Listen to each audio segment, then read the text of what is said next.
Anatomía en la pizarra. Bien, vamos a comenzar nuestras nuevas clases de sistema circulatorio, ya que algunos alumnos por ahí me dijeron y se pusieron celosos de que estaba subiendo puras cosas musculoesqueléticas. Bueno, aquí va un video para aquellos celosillos por ahí, ¿ya? Y vamos a comenzar con este tema bastante apasionante desde el punto de vista de la anatomía, ya que cuando lleguemos a la parte más fina vamos a ver de que no es tan simple. No es solamente hablar del corazón ni de las arterias y las venas, sino que tiene una gran cantidad de detalles. Bien, primero, ¿qué vamos a comenzar a decir? Cuando hablamos nosotros de lo que es el sistema circulatorio, ¿cierto? Nosotros tenemos que tener un concepto, ¿ya? El concepto principal, ¿cierto? Es que un círculo que viene de circulatorio, ¿cierto? O sea, nosotros tomamos en cuenta de que es algo que se inicia en un lugar, ¿cierto? Y va a terminar en el mismo. Ahora, este sistema, hablamos de un sistema, ¿cierto? Cuando hablamos de un sistema, hablamos de un conjunto de órganos, ¿cierto? Ahora, estos órganos van a estar encargados principalmente del transporte. O sea, si hablamos de un sistema que esté relacionado íntimamente con el transporte, tenemos que decir que es el sistema circulatorio. Ahora, ¿transporte de qué? Cuando hablamos de transporte de qué, tenemos que hablar de principalmente de un gas, ¿cierto? Que está en una mezcla que nosotros respiramos y que necesitamos fijarlo. ¿Ah? Y sabemos que nuestra sangre, ¿ya? Y que es la que circula, que es un tejido fluido, que va a circular por este sistema, ¿ya? Tiene que tener la capacidad de ser muy afín con el oxígeno, ¿ya? Ese es el gas que nosotros queremos fijar desde el ambiente. Recuerden que el oxígeno siempre está en un gran porcentaje disponible. Está fraccionado, por decirlo así, está en porcentajes dependiendo de la presión, de la presión barométrica, ¿ya? Nosotros sabemos o hablamos que a nivel del mar, o sea, de 700 milímetros de mercurio, presión barométrica, ¿ya? Estamos hablando de que tenemos un 20.9, ¿cierto? Un 21% de oxígeno. O sea, esa es la fracción de oxígeno que nosotros tenemos disponible. Ahora, para nosotros poder utilizar ese oxígeno necesitamos un sistema especial. Y de hecho, un fluido un tejido fluido dentro de un conjunto de órganos, ¿ya? Ahora, en histología ustedes van a poder ver, ¿cierto? En fisiología, cuáles son esas características que tiene la sangre que nos permite, ¿ya? Fijar ese oxígeno que está, ¿cierto? Disuelto y nosotros tenemos que captarlo, ¿ya?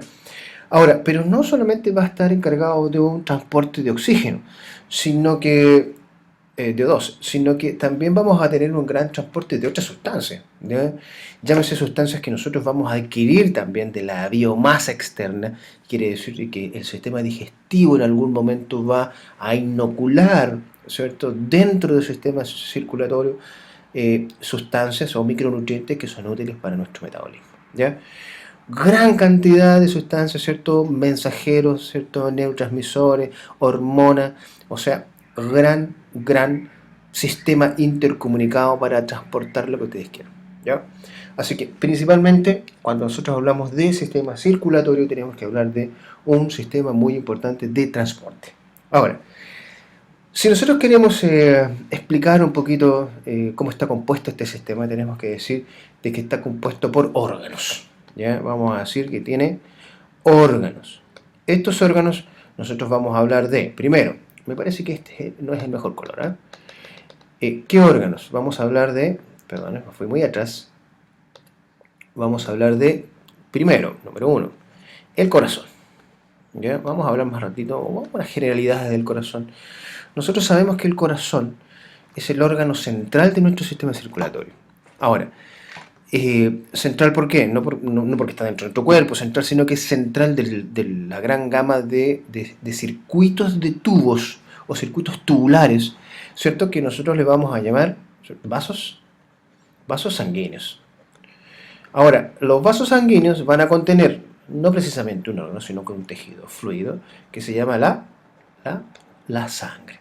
Cada uno de estos tres elementos tiene algunas características especiales que nosotros debemos de mencionar, ¿ya? Ahora, primero, el corazón, cuando nosotros hablamos de órgano, ¿cierto?, es el órgano principal porque es el órgano motor del sistema circulatorio. Este órgano va a proporcionar la fuerza de bombeo, ¿cierto? Ahora ustedes saben que el corazón, y como lo vimos en generalidades del tejido muscular, está compuesto por un músculo específico, que es un músculo estriado cardíaco, y que tiene como condicionamiento, ¿cierto?, que es autónomo, ¿ya? Es autónomo en el sentido que nosotros no controlamos nuestro corazón, ¿cierto? Bueno, de hecho, no lo controlamos cuando se enamora, menos lo vamos a controlar, ¿cierto?, en el funcionamiento. Claro que podemos hacer algunas técnicas de control, ¿cierto?, pero este corazón nosotros no lo podemos detener a voluntad. Funciona, ¿cierto?, para mantener nuestra homeostasis. Ahora, este órgano, ¿cierto?, que nosotros hablamos de un órgano cuatricameral. Cuatricameral. ¿Por qué cuatricameral? Vamos a ver después que tiene o está compuesto por unas cámaras, ¿cierto?, que son 4 cámaras. ¿Ya? Estas cámaras tienen o producen un flujo unidireccional dentro de este órgano que permite que la sangre fluya y que se mueva en una dirección. ¿Okay? Aparte de ser un órgano cuatricameral, es un órgano muscular, ya lo dijimos, ¿ya? Un órgano muscular. Ahora, la unión de estos dos elementos más un sistema valvular, como lo dijimos, ¿cierto?, va a permitir una función de bombeo. Ahora, esta función de bombeo, o como bomba absorbente e impelente, como a algunos les gusta decir también, es en sí lo que mantiene en movimiento, ¿cierto?, la sangre, ¿ya? Ahora, este bombeo ya se produce por una contracción muscular en una serie de movimientos, ¿cierto? Y ese movimiento ustedes lo han aprendido ya como el movimiento de sístole y como movimiento de sístole y el movimiento de diástole. Ahora, estos son los movimientos principales de nuestro corazón. ¿Qué otro tipo de órganos nosotros vamos a encontrar? Vamos a encontrar los vasos sanguíneos. Ahora, aquí nosotros vamos a encontrar algunos vasos sanguíneos importantes, que ustedes también los deben de conocer, ¿cierto?, que son las arterias. Las arterias. Está fallando un poco la tinta esto, ¿eh? Arterias. Y los otros vasos importantes son las venas, que tienen una división fundamental, una distribución que nosotros tenemos que después tratar de tecnificarlo un poco, ¿ya?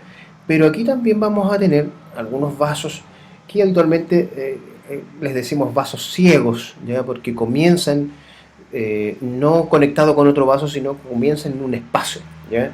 Vamos a conversar un poquito más de eso. Aquí son los vasos linfáticos, que algunos los agregan dentro de un gran sistema llamado sistema linfático, pero que corresponde, al menos en esta sección de generalidades, a lo que son los vasos sanguíneos. O vasos no transmiten sangre, sino que linfa, pero los vamos a agregar aquí también. Y obviamente que la sangre, que tiene una constitución especial, ¿por qué? Porque esta sangre, ¿cierto?, dijimos que es un tejido, tiene una fracción celular, donde nosotros vamos a decir de que tiene, ¿cierto?, los hematíes, los eritrocitos, como quieran llamarlo, porque tienen varios nombres. Toda la serie blanca, ¿cierto?, los glóbulos blancos, ¿ya? ¿Saben ustedes para qué sirven los glóbulos blancos? ¿Ya? Y tenemos las plaquetas, ¿ya? Todo esto está dentro de lo que es la sangre.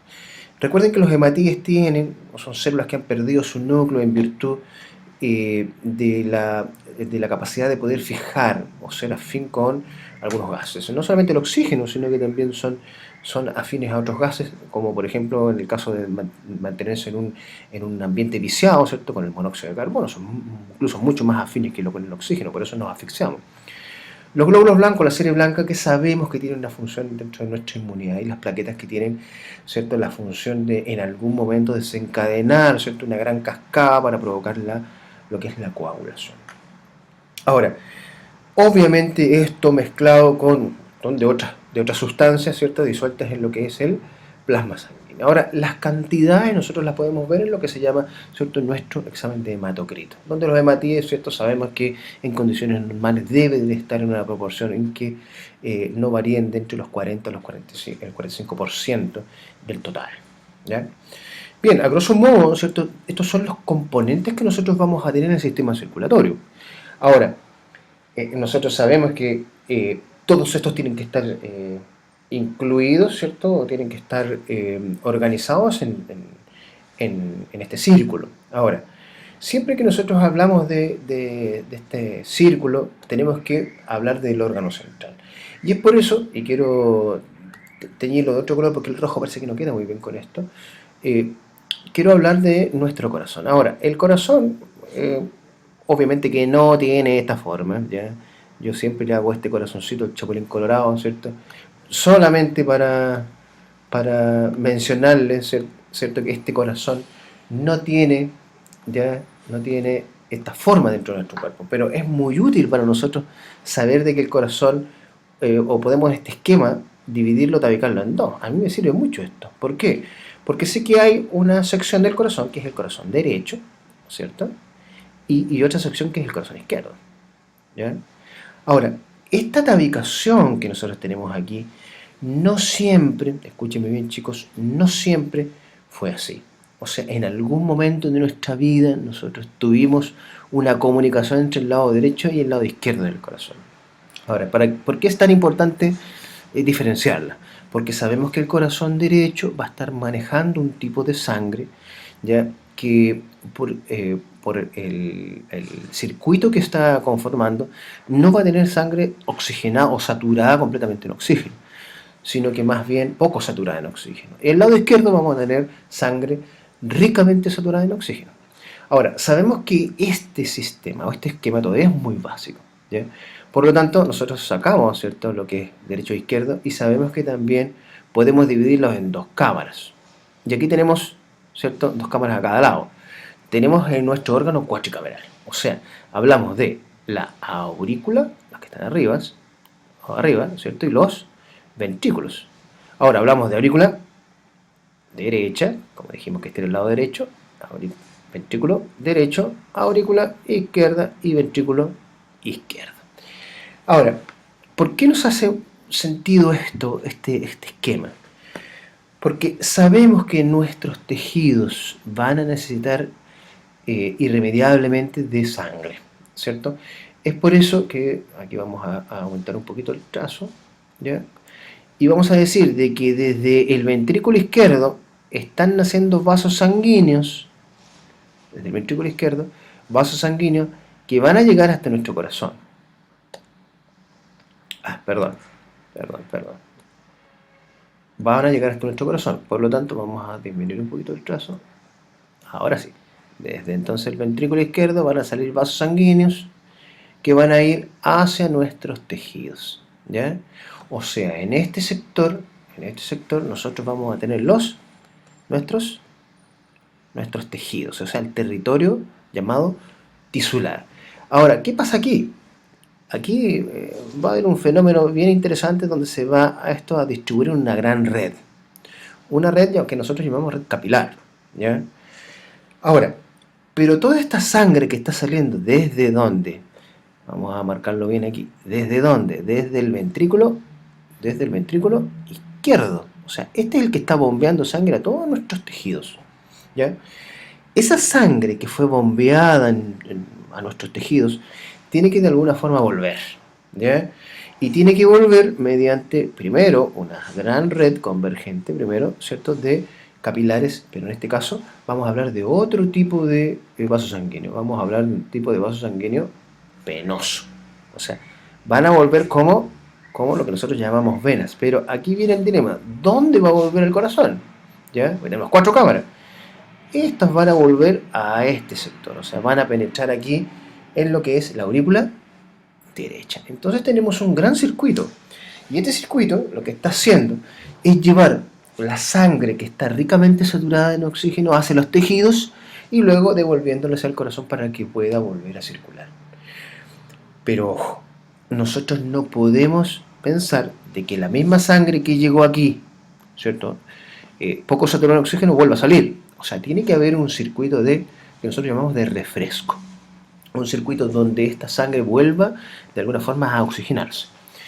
Entonces, vamos a decir que desde el ventrículo derecho, escúcheme bien, desde el ventrículo derecho va a salir sangre, fíjense bien, viene por aquí, va a salir sangre, aquí lo voy a cruzar un poquito, pero ustedes me entienden, que va a ir hacia otro tejido.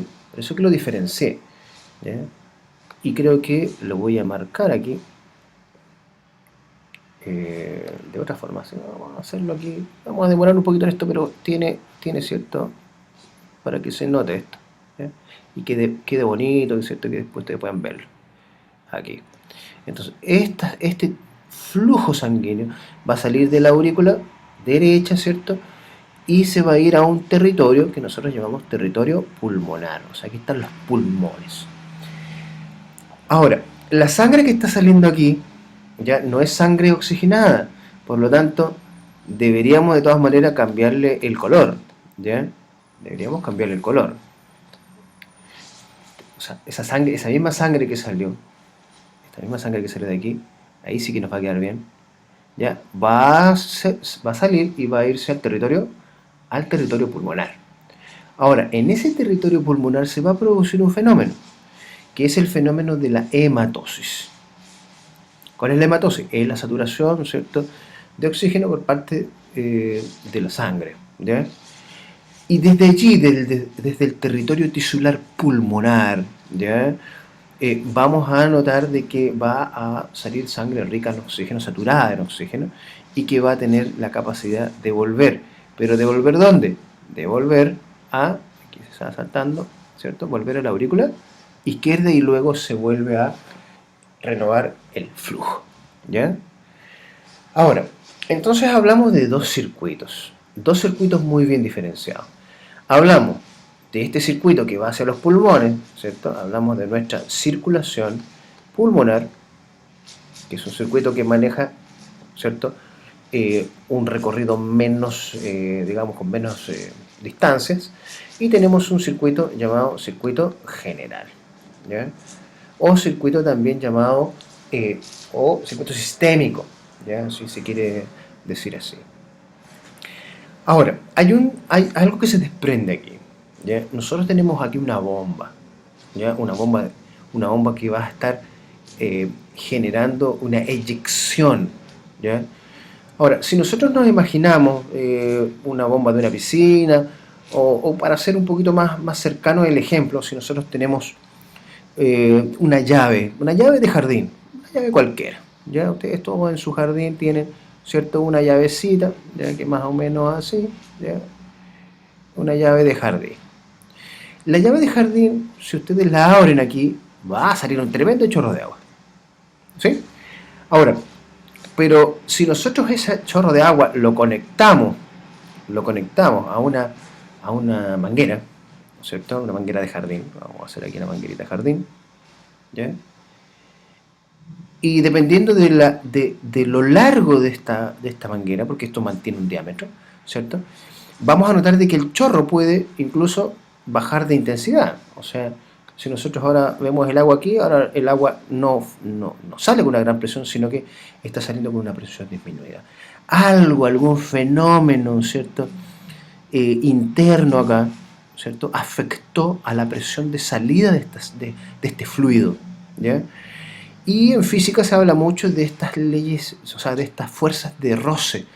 O sea, cuando nosotros hablamos de un capilar, ¿cierto?, y esto por ley de Poiseuille, ya sabemos que dentro del capilar tenemos un flujo, ¿ya?, en el caso de un flujo, resistencias, o sea, fuerzas que se oponen a este flujo, que finalmente lo que va a hacer en determinada distancia o longitud es disminuir las presiones, ¿ya?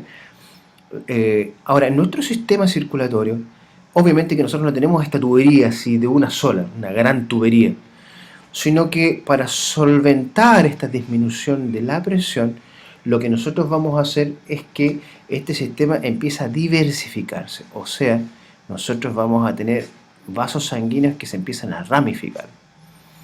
Esta ramificación de los vasos sanguíneos conserva, ¿cierto?, la presión, y eso permite de que todos los tejidos, o a todos los tejidos, les llegue sangre, que es lo que nosotros conocemos como perfusión. Entonces tenemos una serie de variables, aquí hablamos de flujo, hablamos de presión dentro del brazo, ¿ya?, o sea, dentro del vaso sanguíneo, y hablamos de perfusión, o la capacidad que tienen estos vasos sanguíneos de llegar con sangre a todos los tejidos. Imagínense que tienen que llegar con sangre a tejidos que pueden estar contraídos, como por ejemplo los músculos, ¿ya? Por lo tanto, aquí se dan una serie de variables que nosotros debemos manejar. Esto también con la viscosidad del fluido, o sea, la viscosidad de lo que pasa por aquí también influye, ¿ya? Y el radio, ¿cierto?, del tubo. O sea, son todos parámetros que nosotros encontramos en las leyes físicas, ¿ya? Ahora, importante entonces, para que esta presión se mantenga, en que estos vasos primero se dividen y segundo, ¿cierto?, que disminuyan, ¿cierto?, su diámetro, ¿ya? Así podemos hablar de que cada vaso sanguíneo va a tener una división fundamental, ¿cierto? Por ejemplo, las arterias. Vamos a hablar de grandes arterias. Grandes arterias. Vamos a hablar de arterias, ¿ya?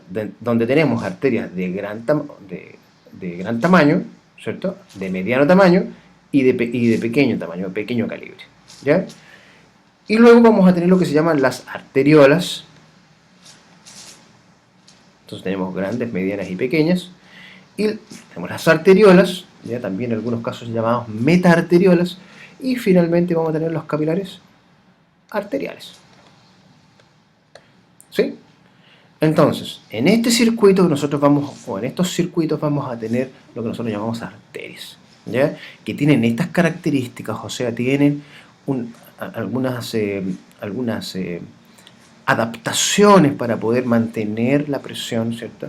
Y obviamente para asegurar la perfusión de los tejidos, ¿ya? Ahora, ¿qué es lo que hace la diferencia entre la nominación? Principalmente el diámetro, ¿eh?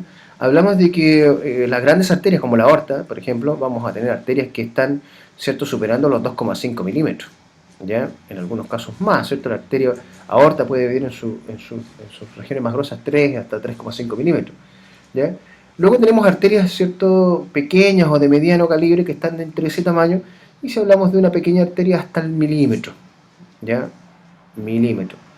Pero cuando hablamos de arteriolas, ¿cierto?, hablamos de arterias que son aproximadamente de 20 micrómetros, ¿ya? Y cuando hablamos de capilares, ¿cierto?, hablamos de 5, ¿cierto?, 4 micrómetros, ¿ya?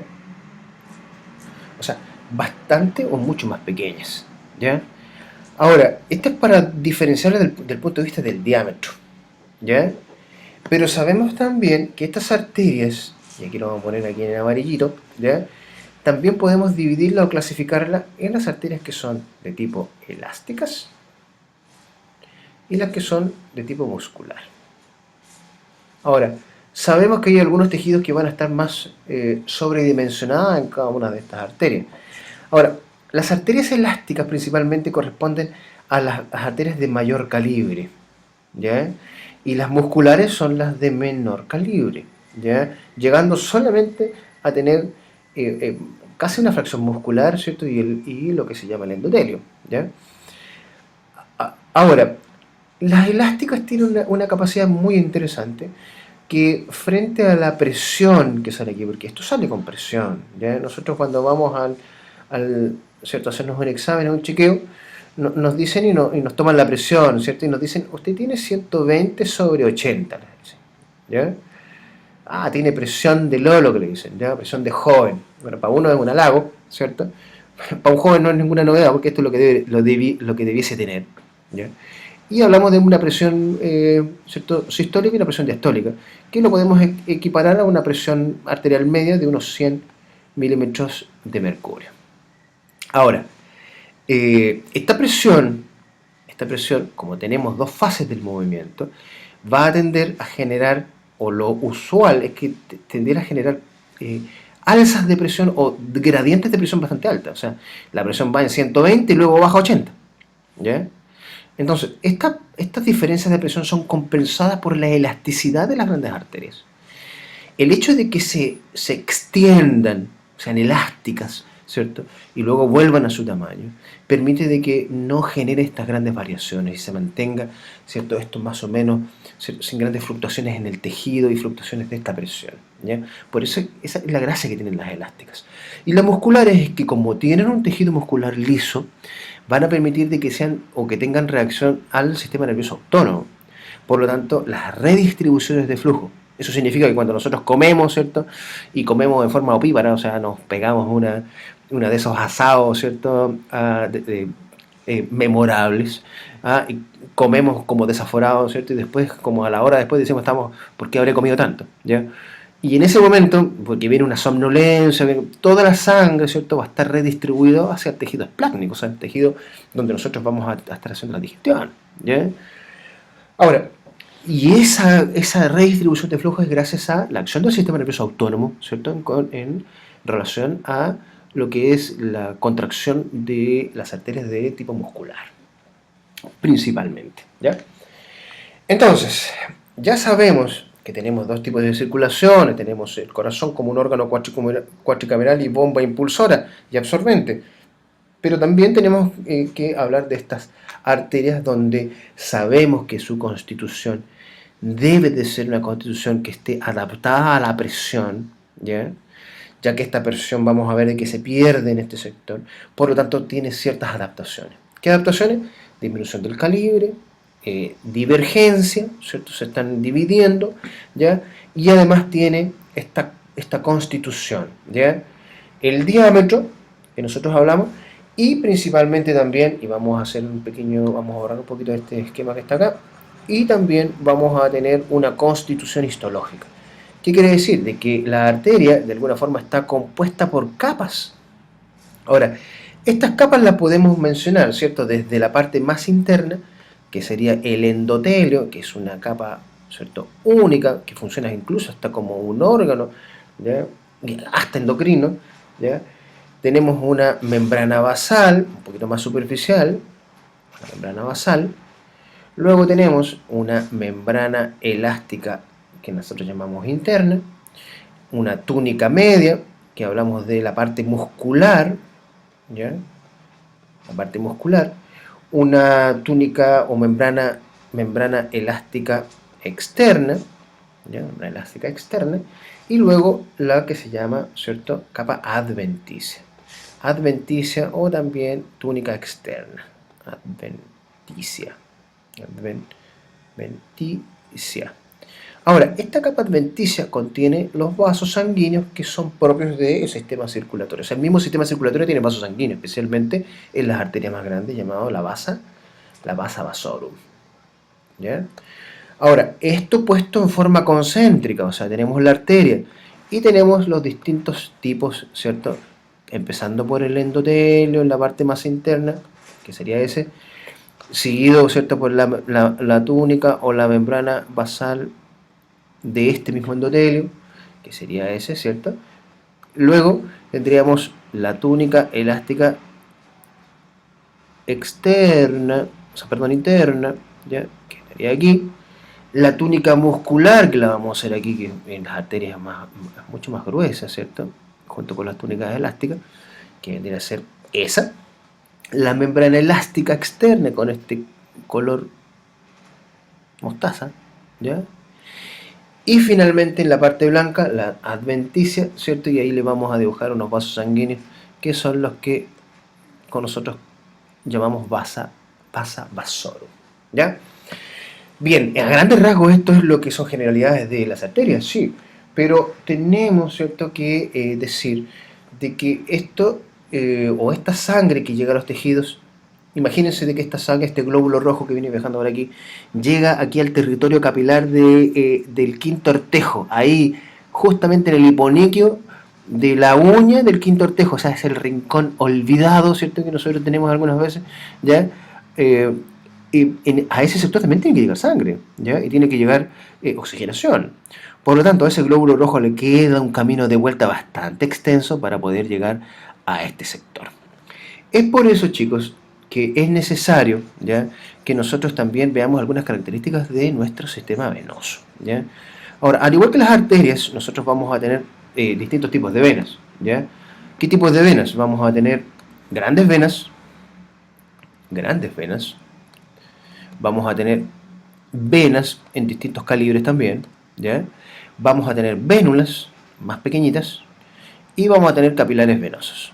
O sea, desde este sector donde la presión, que era, ustedes saben, una presión media de 100 milímetros de mercurio, llega a pasar, ¿cierto?, a 20 milímetros de mercurio. O sea, queda casi sin nada de presión, y esto incluso puede llegar a tender a ser cero, ¿ya? O sea, a perder completamente la presión. Por lo tanto, el camino de subida a través de estos vasos sanguíneos es bastante tortuoso y necesitas de algunas ayudas. Primero, ¿qué ayudas? El sistema venoso tiene una situación de convergencia. ¿Qué quiere decir eso? De que a medida que las venas van, ¿cierto?, funcionando, o sea, van avanzando, las venas van siendo convergentes, o sea, así como pequeños riachuelos forman un gran caudal, ¿cierto? Las venas, no, las pequeñas venas van uniéndose a formar venas más grandes, ¿ya? Esa es una primera instancia, ¿ya? Entonces, primero, la convergencia. Convergencia. Vamos a tener que mejorar la caligrafía. Dos. Primero, tenemos dos sistemas de venosos, no solamente uno. Tenemos un sistema superficial y un sistema profundo. Hablamos de las venas superficiales, que es aquellas que nosotros vemos a través de la piel. Y tenemos venas profundas, que son las que siguen o acompañan a las grandes arterias. Por lo tanto, tenemos dos sistemas. O sea, una variabilidad en sistemas por donde, o caminos por donde la sangre puede viajar, ¿ya? Otro detalle, u otra situación importante, ¿ya? No solamente dos sistemas y un sistema de convergencia, sino que en todas estas venas, sobre todo las que están debajo del corazón, vamos a tener una serie de válvulas, ¿ya? Válvulas unidireccionales. Vamos a tener entonces válvulas. Estas válvulas unidireccionales hacen de que la sangre vaya subiendo en tramos en cada uno de los movimientos, ¿cierto?, del corazón, y no tiende a hacer reflujo. Ahora, eso es muy importante. ¿Por qué? Porque va a hacer de que la sangre no refluya, ¿ya? Pero en el caso de que en alguna de estas válvulas falle, vamos a tener, ¿cierto?, que la sangre que estaba en este sector caiga en el sector siguiente y puede hacer fallar a la siguiente válvula. Y aumentar la presión, obviamente. Y como estas venas son de una pared muy delgada, tienden a dilatarse, ¿ya? Esa dilatación es la que conocemos habitualmente como, ¿cierto?, las varices, ¿ya? Esas varices le llamamos, ¿cierto?, también insuficiencia valvular venosa, ¿ya? Muy desgraciadas, porque aparecen, sobre todo en las damas, ¿cierto?, le aparecen ahí en las piernas y no le dejan ponerse de esos vestidos, ¿cierto?, cortitos. Pero ojo, también puede aparecer en otros lugares, en los varones, ya lo que se llama varicocele, que serían las varices, ¿cierto?, en las venas de los plexos pampiniformes, ¿cierto?, a nivel de los testículos, y también las venas de los plexos hemorroidales, ¿cierto?, tanto superiores e inferiores, que son muy diferentes en su etiología, pero es importante decirte que son también varices, ¿ya? Otro sistema, entonces, la existencia de las válvulas es importante. Otro sistema son las presiones que se generan en el tórax, chicos. Cuando nosotros respiramos, ya tomamos aire, ya, aquí tenemos a la persona, ¿cierto?, a grosso modo, y la persona tiene acá un órgano, ¿cierto?, o sea, un músculo, que permite la contracción o la ampliación de los diámetros del tórax y permite la respiración. Pero ojo, al momento de bajar la presión negativo, esto se hace negativo acá adentro, se hace negativo, ¿ya? Eso ayuda, ¿cierto?, o funciona como una bomba absorbente. Esa bomba absorbente ya es lo que nosotros llamamos presión negativa, presión negativa intratorácica. Presión negativa intratorácica también ayuda, ¿ya?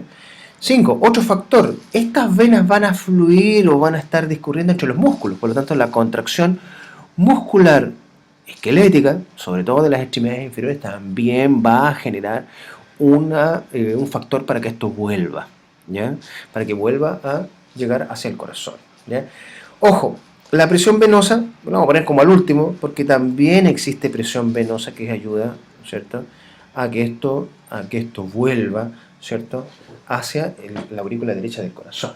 Y finalmente, un pequeño detalle, ¿cierto?, que nosotros lo conocemos como acoplamiento arteriovenoso. ¿Qué significa? ¿Qué se entiende por acoplamiento arteriovenoso?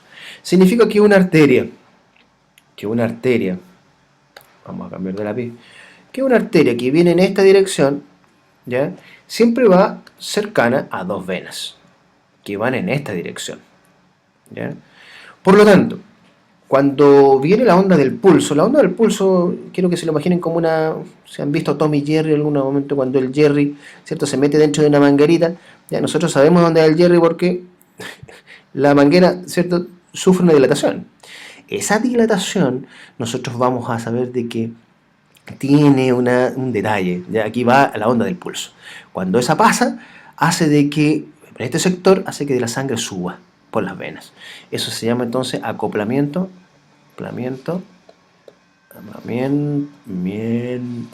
arteriovenoso.